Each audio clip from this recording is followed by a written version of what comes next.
金头盔飞行员2次驾驶歼20被击落，那么安全距离到底是什么？观众朋友、网友朋友，大家好，我是付天少。据央视军事报道，中国空军的一位优秀飞行员金头盔得主，在以往的空战对抗中，他总是能够将对手打得毫无还手之力，但是在换装歼20之后，他却被战友们在空战对抗中2次击落，当然这个击落是打引号的，而他的战友所驾驶的机型也是歼20，也就是说，他讲的空战对抗是在同型机之间展开的。据这位优秀飞行员说，在对抗一开始时，对方一直在防守，而他呢决定采取冒进策略，结果刚一突破安全距离就被命中了。他还表示，每次空战的对抗训练，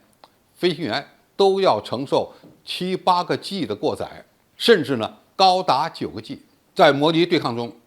歼20飞行员需要处理的信息非常多，飞到后半程，感觉脑袋可能都要宕机了。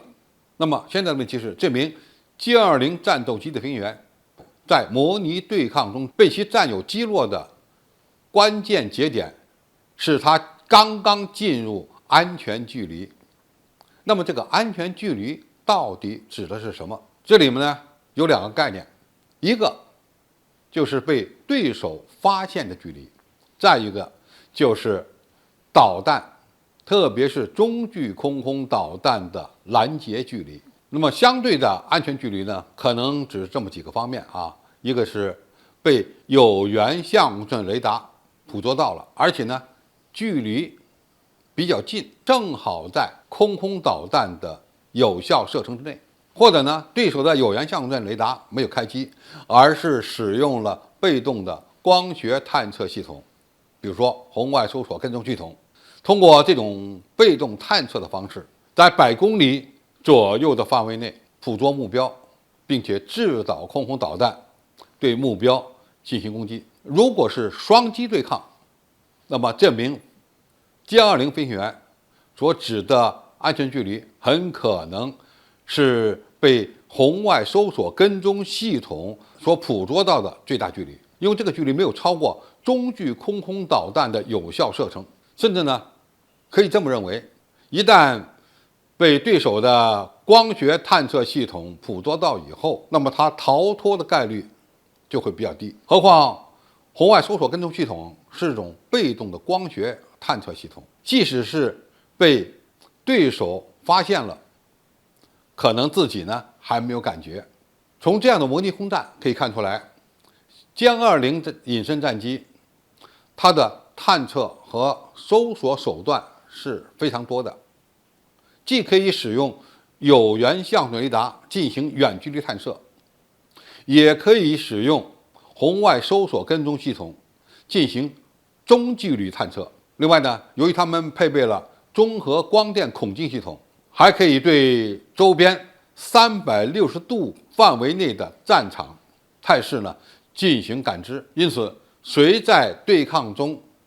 率先发现对手，谁就能够占据主动。在这名优秀飞行员所描述的模拟空战场景中，他还多次谈到飞行员要承受7到9个 G 的机动过载，这个呢也很重要。它充分说明